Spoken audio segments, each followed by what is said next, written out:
राजन, रोज तुमची पूजा करून दिवसाची सुरुवात करतो. तुमची पूजा केली की मनगटात बळ येते आणि दिवस कसा मस्त प्रसन्न जातो बघा. पण राजन, काय चाललंय आजकाल?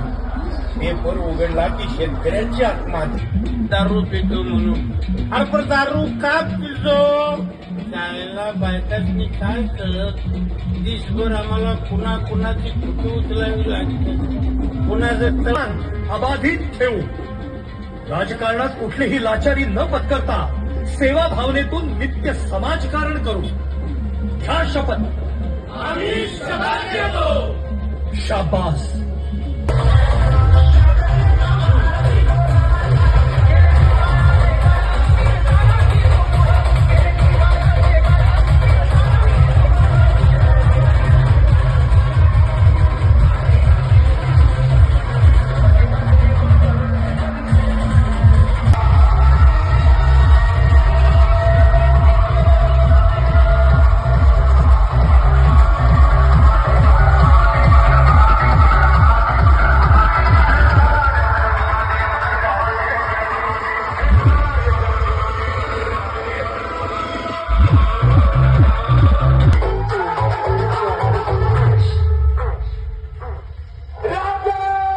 शिवछत्रपती